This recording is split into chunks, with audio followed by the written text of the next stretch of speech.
Enquanto estava deitada no consultório do Dr. Gonçalo Ribeiro, tirei secretamente um pedaço de papel da mão do médico e senti um arrepio. No papel estavam escritas as seguintes palavras: "O seu marido está a envenená-la. Tenho provas. Não confie em ninguém. Não vá para casa hoje. Ligue-me. 555-01-47." Com as mãos a tremer, guardei o papel no bolso. Arthur, meu marido há 28 anos, esperava pacientemente à porta do consultório. O seu sorriso era o mesmo de sempre, mas agora eu via esse sorriso de forma diferente. Havia uma estranha calma no seu rosto, como se tudo estivesse normal, mas nada estava normal. No caminho de volta para casa, Arthur falava como sempre, sobre o carro novo do vizinho, o que cozinhar para o jantar, o tempo. Mas eu já não o ouvia. A minha mente estava naquela nota. O seu cônjuge está a envenená-la. Este homem, sentado ao meu lado, segurando a minha mão, sorrindo para mim, estava a tentar matar-me.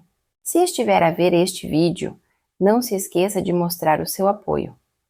Curta, inscreva-se e escreva nos comentários onde ouviu a minha história. Vamos ver juntos quantos corações a minha história alcançou.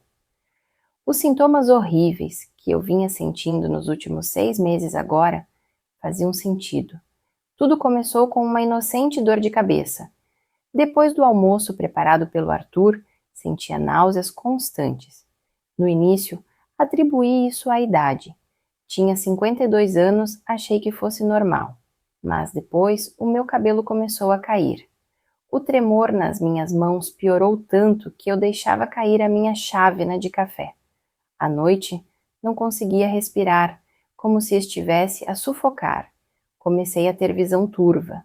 E o Arthur parecia tão preocupado todas as vezes. Ele sentava-se ao meu lado, segurava minha mão e dizia: "Querida, estou muito preocupado. Por favor, vai ao médico. Eu vou contigo. Não vou deixar-te sozinha." Ele parecia tão sincero, tão genuíno, e eu acreditava nele. Mas agora eu entendia. Por trás de cada olhar preocupado, cada palavra carinhosa, havia outra coisa. Naquela noite, enquanto Arthur tomava banho, liguei secretamente para o Dr. Gonçalo Ribeiro. Quando ele atendeu o telefone, havia medo na sua voz. "Senhora Duarte", disse ele, "detectamos arsênico nas suas análises ao sangue. Alguém está a envenená-la, sistematicamente. Se isso continuar, poderá morrer em poucos meses." O meu mundo desabou naquele momento. Arsênico? Quem? Por quê? "Geralmente são as pessoas mais próximas que fazem isso", disse o médico. "Membros da família, cônjuges, por dinheiro." "Não", disse eu. "O Arthur não. Ele ama-me. Estamos juntos há 28 anos. Temos 2 filhos. Ele nunca me..." "Senhora Duarte", disse o médico, "tem de encarar a realidade. Os seus sintomas, os resultados das análises ao sangue, tudo aponta para isso. Foi aí que aconteceu a ruptura." Naquela noite, enquanto jantávamos, olhei para o Arthur pela primeira vez. Ao estender o prato, reparei que as mãos dele tremiam. Quando viu que eu não estava a comer, algo mudou nos seus olhos. Desilusão? Impaciência? "Estou com náuseas", disse eu. "Só vou beber sopa." "Mas, querida", disse ele, "fiz um esforço especial por ti. Fiz o teu macarrão favorito." O meu macarrão favorito. Aquele macarrão especial que ela preparava para mim há 28 anos. Agora, quando penso no que havia naquele macarrão, fico realmente enjoado. Naquela noite, depois que Arthur adormeceu, desci até a cozinha. Verifiquei tudo e encontrei aquele pó no fundo do pote de café. Branco, sem cheiro, sem sabor. Estava ali, parado. Todas as manhãs, Arthur me trazia café. "Bom dia, meu amor", dizia ele. "O teu café especial está pronto." E eu bebia, todas as manhãs, durante 28 anos, sem suspeitar de nada. Agora eu entendia. Cada gole me aproximava um pouco mais da morte. Esse foi o detalhe que mais chamou a atenção. No dia seguinte, levei o pó ao Dr. Gonçalo Ribeiro. Quando o resultado do teste chegou, o médico ligou-me e disse: é arsênico, uma dose letal. Se continuasse a beber este café, poderia morrer em poucos meses. Comecei a chorar. Ao telefone, ali mesmo, no consultório do médico. Os meus 28 anos de casamento eram uma mentira. O meu marido estava a tentar matar-me. O Dr. Gonçalo Ribeiro apresentou-me ao detetive particular, inspetor Rui Monteiro. Rui explicou-me a situação. Senhora Duarte, disse ele, o seu marido está a envenená-la sistematicamente, mas precisamos de provas para ganhar o caso no tribunal. Este pó por si só pode não ser suficiente. O Arthur dirá que não sabia de nada e sairá impune. O que devo fazer? Perguntei. Temos de o fazer confessar, disse Rui. Uma gravação. Temos de o apanhar em flagrante. Deu-me um pequeno gravador. Comecei a levá-lo comigo todos os dias. Tentava agir normalmente, mas por dentro estava a morrer. O homem sentado ao meu lado, o homem que me sorria, estava a tentar matar-me. E o pior, o Arthur estava a ficar impaciente. Então chegou o momento decisivo. Ele percebeu que eu não estava a beber o meu café. Estava a ficar mais agressivo. Uma noite, virou-se para mim e disse: o médico disse mais alguma coisa? Só vitaminas? Sim, respondi. Só vitaminas. Ainda pareces doente, disse ele. Talvez devêssemos dar-te um medicamento mais forte. Medicamentos mais fortes. Ele queria matar-me mais rapidamente. Naquela noite, o Arthur trouxe-me uma chávena de chá. O meu gravador estava ligado. Fiz um chá de ervas especial para ti, disse ele. Faz bem ao estômago. Bebe. Obrigada, mas não quero, respondi. Mas, querida, fiz para ti. Tens de beber. Não quero mesmo, Arthur. A sua voz mudou. Já não era doce. Meg, vais beber este chá. Agora mesmo. Por que insistes tanto? Perguntei. Porque precisas de melhorar, gritou ele. Naquele momento, vi uma oportunidade. O gravador estava ligado. Podia obrigá-lo a confessar. Arthur, disse eu, tenho estes sintomas há 6 meses. Nunca suspeitaste? Suspeitar do quê? Perguntou ele. Da causa destes sintomas, da minha queda de cabelo, dos meus tremores, da minha confusão mental. Não é envenenamento por arsênico, Arthur. Agora, chegamos ao momento mais crítico. Silêncio. Um silêncio terrível. Arthur olhou para mim com uma expressão que eu nunca tinha visto em 28 anos. Fria, calculista, cruel. Como é que sabes? Perguntou ele. O Dr. Gonçalo Ribeiro fez um teste. Encontrou arsênico no meu sangue. Arthur riu-se. Um riso terrível e frio. Esse médico é muito curioso, disse ele. Mas agora é tarde demais. O que queres dizer? Este chá é o fim de um processo de 6 meses, Meg. Já tomaste o suficiente. Se beberes este chá, podes morrer esta noite. Se não beberes, amanhã ficarás muito doente. Levo-te ao hospital. E lá termino o trabalho. As minhas lágrimas começaram a cair. Por quê? Arthur? Por que depois de 28 anos? Ele recostou-se na cadeira, já sem a máscara. Dinheiro, Meg. Tens um seguro de 500 mil euros. A casa, as poupanças. No total, quase 900 mil euros. Estou a envelhecer. As tuas despesas hospitalares vão começar. Os miúdos também querem dinheiro. Assim é mais fácil. A velha adoeceu, morreu. Natural. Ninguém suspeita de nada. E os miúdos? Perguntei chorando. O que vão pensar a Beatriz e o Tiago? Eles? Riu ele. Vão receber a sua parte da herança. Ninguém vai fazer problemas. Foi nesse momento que ganhamos o julgamento. Tudo estava gravado. A confissão fria de Arthur, o plano, tudo. Arthur, disse eu, não vou beber este chá. Ele levantou-se. Pela primeira vez, tive realmente medo do meu marido. Vais beber esse chá, Meg, ou vou obrigar-te a beber. Nesse momento, bateram à porta. Arthur congelou. Bateram a porta novamente, desta vez com mais força. Polícia, abram a porta. Rui. Ele tinha recebido o sinal do gravador. Chegou na hora certa. A polícia arrombou a porta. Entraram. Algemaram o Arthur. Ele olhou para mim uma última vez. Depois de 28 anos, finalmente vi a sua verdadeira face.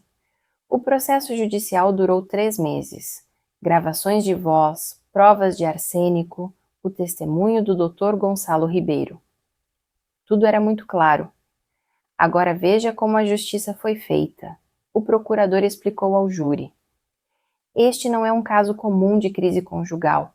Trata-se de um caso de tentativa de homicídio, em que um homem tentou matar a sua esposa de 28 anos a sangue frio por dinheiro. O advogado de Arthur tentou usar a defesa da depressão, mas as provas eram muito fortes. A gravação de áudio não mentia. A própria voz de Arthur: se beberes este chá, podes morrer esta noite. Se não beber, amanhã levo-te ao hospital. Lá acaba o serviço. Quando subi ao banco das testemunhas, o procurador perguntou-me: quando percebeu pela primeira vez que o seu marido estava a tentar matá-la? Respondi olhando diretamente para o Arthur. Quando o Dr. Gonçalo Ribeiro me deu aquela nota. Durante 28 anos, pensei que era feliz com este homem. Apoiei-o com amor. Renunciei a tudo pelo seu bem. Nunca me passou pela cabeça que esse amor poderia causar a minha morte. Confiava plenamente nele. Bebia o café que ele me trazia todas as manhãs. Ao dizer, bom dia, meu amor, ele estava, na verdade, a dar-me veneno. E eu nunca percebi. Arthur baixou a cabeça, mas era tarde demais para as lágrimas, tarde demais para o arrependimento. O júri deliberou durante 6 horas. Quando voltaram, o juiz leu a sentença. Consideramos o réu Arthur Duarte culpado de tentativa de homicídio qualificado contra Helena Duarte. A sala do tribunal encheu-se de sussurros e gritos. Arthur caiu na cadeira. Um enorme peso saiu dos meus ombros. O juiz proferiu a sentença. 15 anos de prisão. Quando ouvi essas palavras, senti que a justiça tinha sido feita. Mas a história não termina aqui. Depois do julgamento, a minha vizinha Amélia Neves abraçou-me e chorou. Agora podes dormir em paz, sussurrou ela. Quando voltei para casa naquela noite, senti-me diferente. A casa já não era um lugar de dor e traição. Era novamente o meu lar. Uma semana depois, o Rui veio visitar-me. Como te sentes? Perguntou ele. Sinto-me em paz, respondi. O crime do Arthur não ficou impune. A verdade veio à tona. Mas o verdadeiro choque veio de outro lado. Beatriz e Tiago ligaram, mas não para me matar, por dinheiro. Mãe, disse Beatriz, o pai está na prisão. Você precisa vender a casa e mudar para um lugar menor. A situação financeira está ruim. Situação financeira? Perguntei. O seu pai tentou me matar, Beatriz. Eu quase morri.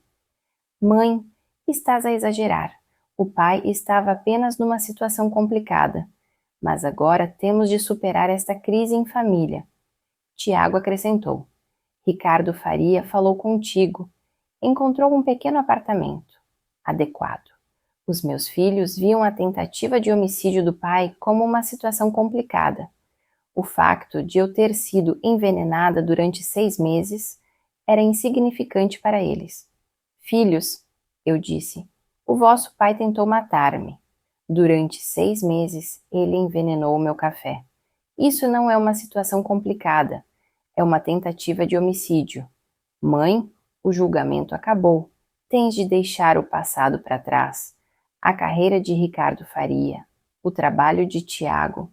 Temos coisas em que pensar. Naquele momento percebi. Muito antes de perder o Arthur, já tinha perdido os meus filhos.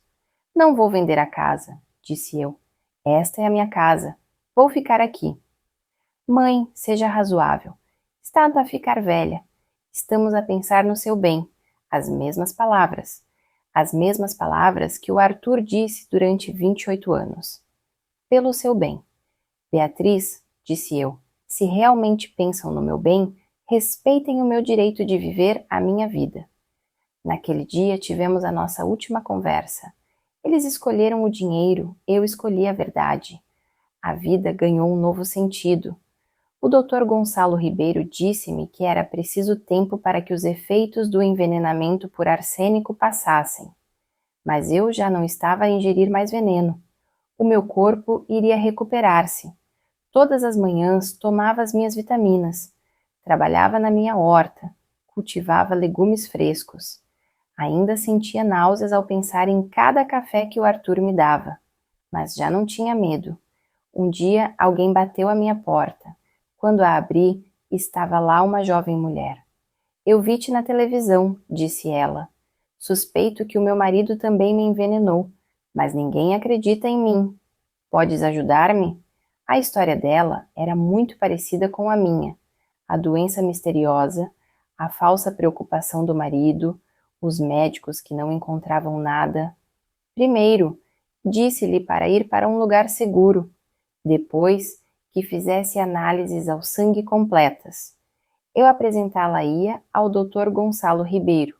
A partir desse dia, a minha vida ganhou outro sentido. Ajudamos a Filipa Moura. O marido dela também usava veneno. Ela ganhou o processo no tribunal. Depois, começaram a aparecer outras mulheres, todas com histórias semelhantes, todas vítimas de tentativas de envenenamento dentro da família. Juntamente com o Dr. Gonçalo Ribeiro e o Rui, criamos uma pequena fundação. O nome é Fundação de Apoio às Vítimas de Envenenamento. A fundação cresceu, reuníamos-nos todas as semanas, partilhávamos histórias, apoiávamos-nos uns aos outros. Mais importante ainda, ensinávamos às novas vítimas como recolher provas, quais os exames a solicitar, quais os direitos legais que tinham. Em novembro, um canal local quis fazer um documentário sobre a minha história. Veneno Secreto, Casos de Envenenamento Familiar. No documentário, falei para a Câmara. Não há desculpa para crimes familiares. O amor não é cego. O amor com limites é o amor verdadeiro. Se alguém que diz amar-te é capaz de te prejudicar por dinheiro, essa pessoa não te ama de verdade. E nunca é tarde para buscar justiça. Depois que o documentário foi ao ar, recebi centenas de telefonemas de todo o país, todos com histórias semelhantes, pessoas envenenadas por cônjuges, filhos e até pais. Nos Estados Unidos, milhares de casos de envenenamento doméstico acontecem todos os anos. A maioria não é detectada porque as vítimas não suspeitam. No segundo aniversário da prisão de Arthur, organizei um evento especial. Mais de 200 pessoas compareceram. Foi bonito ver como a minha história, que começou como uma tragédia, se tornou uma fonte de esperança para tantas pessoas. Rui fez um discurso. Helena Duarte quase morreu por causa da ganância do marido, mas, graças à sua coragem, tornou-se uma fonte de esperança para todas as famílias que buscam justiça. Ele tentou destruir a história da maldade, mas a bondade transformou-a em esperança para outras pessoas.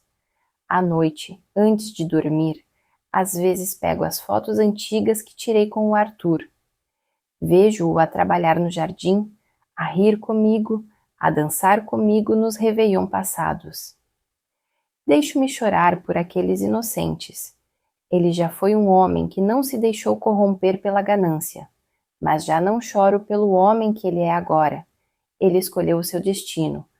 A minha história tornou-se maior do que a minha tragédia. Hoje tenho 54 anos.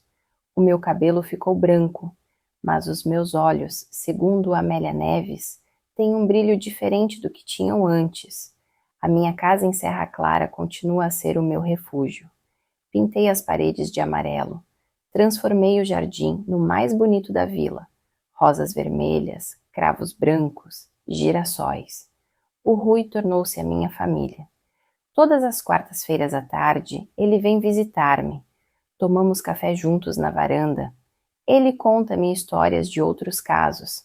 Às vezes, ele pergunta: Arrependes-te de ter denunciado o Arthur? Teria sido melhor guardar segredo? Nunca, respondo. A verdade dói, mas a mentira mata a alma. A fundação tornou-se muito maior do que eu imaginava. Todos os anos, ajudamos dezenas de famílias que passam por tragédias como a minha. 6 meses atrás, uma mulher de 35 anos veio até nós. O nome dela era Teresa. Ela suspeitava que o irmão tivesse matado a mãe para ficar com a herança. A história dela era parecida com a minha. A fundação providenciou um detetive particular, um advogado e apoio psicológico para ela. 3 meses depois, o irmão foi condenado. Teresa veio até mim e me abraçou chorando. Salvaram a minha vida, disse ela. Se não tivessem tido a coragem de denunciar o vosso próprio filho, eu também não teria coragem de denunciar o meu irmão. São momentos como esses que me lembram por que razão as dores que vivi são valiosas. O Arthur ainda está na prisão. Os médicos dizem que ele vive em constante culpa. Todas as noites ele sonha comigo. Ele conta que as suas mãos tremiam quando me entregava a chávena de café. De vez em quando recebo cartas dele, desculpas desesperadas e pedidos de perdão. No início eu lia, procurava o rastro daquele homem de 28 anos, mas depois percebi que aquelas cartas reabriam feridas já cicatrizadas. Agora guardo-as numa caixa, sem as abrir. Talvez um dia as leia, talvez não as leia. Tenho o direito de preservar a minha paz. Beatriz e Tiago ainda estão em Lisboa. Depois da condenação do pai, visitaram-no uma vez, mas falaram do valor da casa, da reputação do bairro, da carreira de Ricardo Faria. Não disseram uma palavra sobre a minha quase morte. Às vezes penso, será que eles também sabiam? Mas essas perguntas ficaram no passado. A vila de Serra Clara nunca esquecerá aquele caso. Tornou-se uma história que os pais contam aos filhos como aviso contra a ganância e a traição. Alguns veem-me como uma heroína, outros como uma mulher fria. Não me importo. Eu sei a verdade e a verdade deu-me paz. A minha saúde está surpreendentemente boa. O Dr. Gonçalo Ribeiro disse que isso se deve ao facto de eu ter me livrado do estresse. Quando o coração encontra paz, o corpo se cura, disse ele. Os domingos de manhã são os meus momentos favoritos. Corto flores do meu jardim e caminho até o carvalho na praça. Foi onde conheci o Arthur. Agora tem um significado diferente. Sento-me lá, ouço o silêncio de Serra Clara e lembro a mim mesma. Não basta sobreviver, é preciso viver. É preciso viver com a verdade. Na semana passada veio um jornalista. Perguntou-me se eu tinha algo a dizer às pessoas que passam por situações semelhantes. Olhando para a câmara, respondi: a família não pode ser desculpa para o crime. O amor não é cego. O amor com limites é o amor verdadeiro. Quem é capaz de te magoar por dinheiro não te ama de verdade. E nunca é tarde para buscar justiça. Organizei uma cerimônia no 3º aniversário do Dr. Gonçalo Ribeiro. Ele não só salvou a minha vida, como também me deu uma razão para viver. Infelizmente, faleceu no ano passado. Mais de 220 pessoas compareceram. Foi bonito ver como a minha história, que começou como uma tragédia, se tornou uma força positiva para tantas pessoas. Estamos a salvar vidas.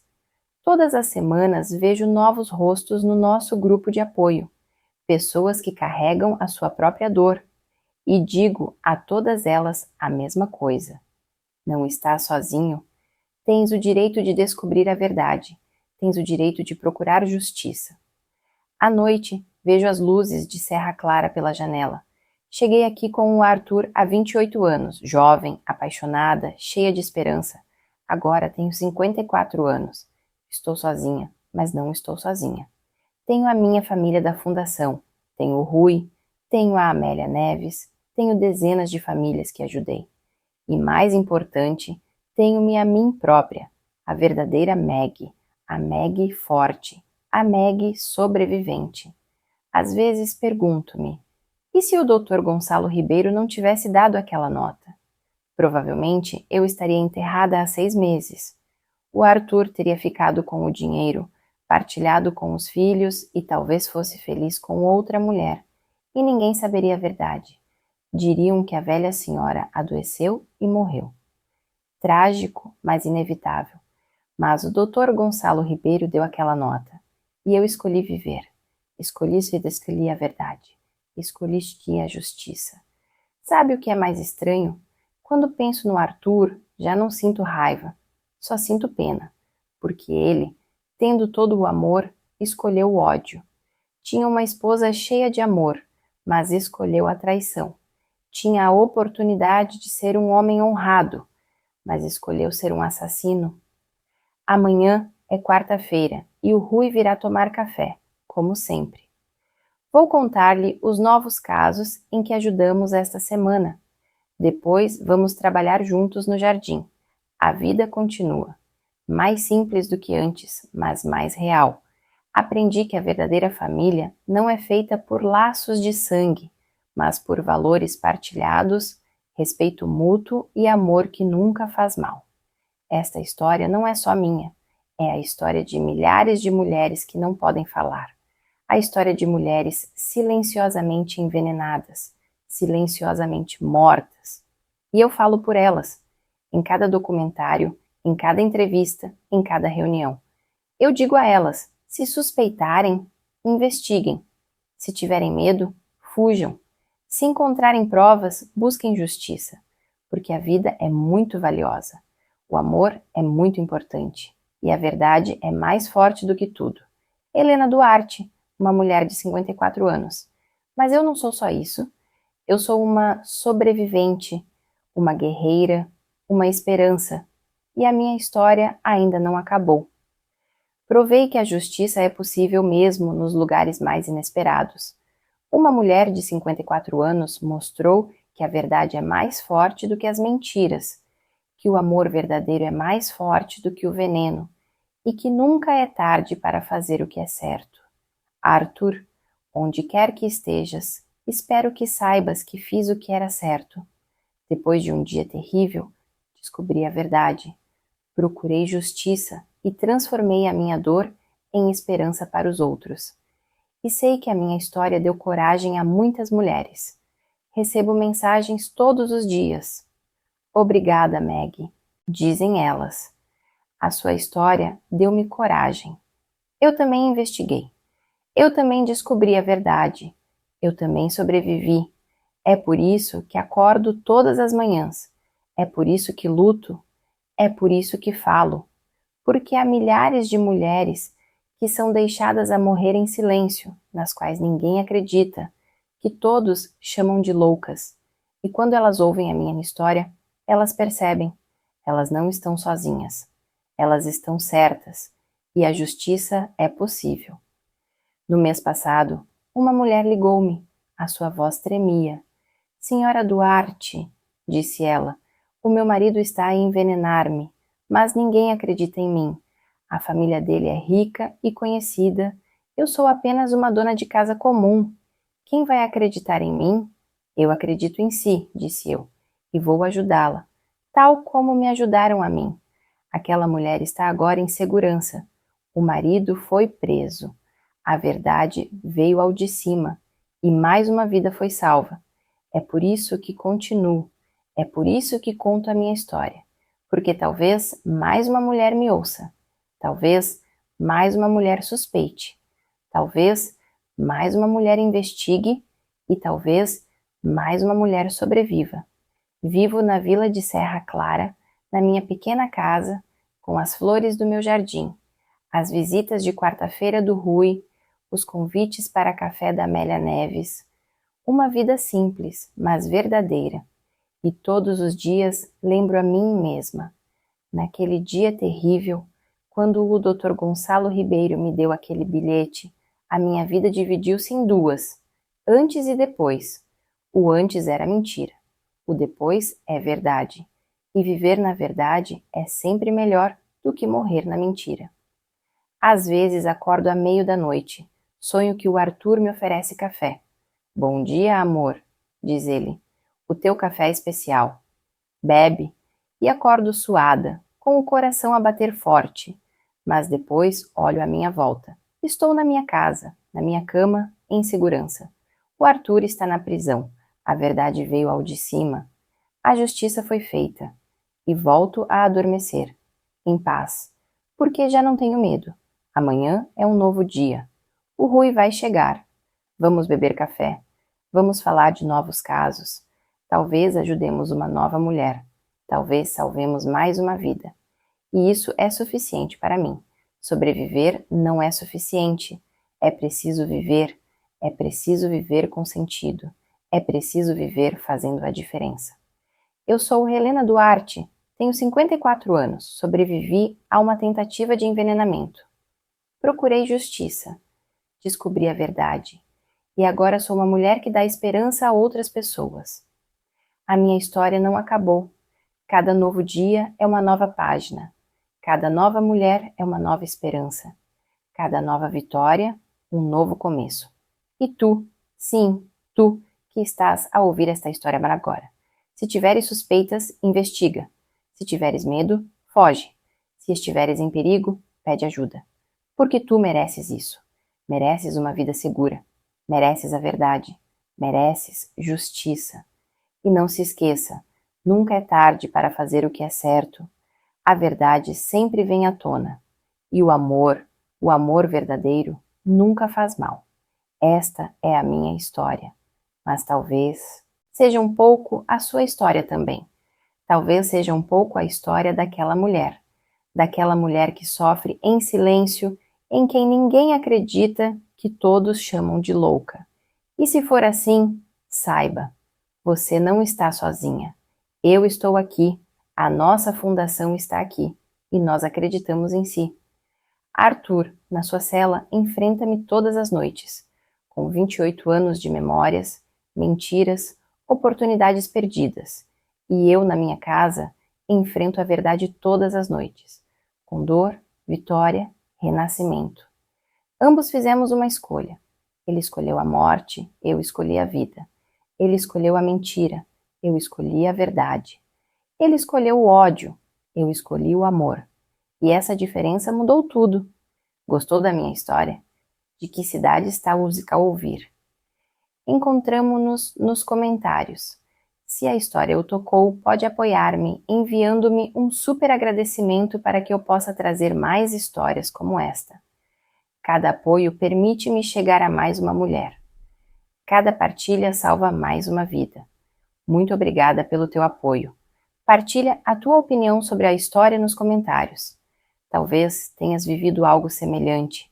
Talvez também tenhas dúvidas. Talvez também precises de ajuda. Seja como for, fica a saber. Estou aqui, estou a ouvir. Acredito. No ecrã há 2 novas histórias de vida que não pode deixar de ver. Cada uma delas é real, cada uma delas é cheia de coragem, cada uma delas é promissora. Há mais histórias no meu canal. Não se esqueça de se inscrever, porque cada história pode mudar a vida de alguém. Talvez a sua. Até a próxima história. Até lá, cuide-se bem. Se tiver dúvidas, pesquise. Se tiver medo, fuja. Se estiver em perigo, peça ajuda. Porque você merece isso. Você merece a vida. Você merece a verdade. E você merece justiça. Até breve. E não se esqueça, nunca, mas nunca é tarde demais para fazer o que é certo.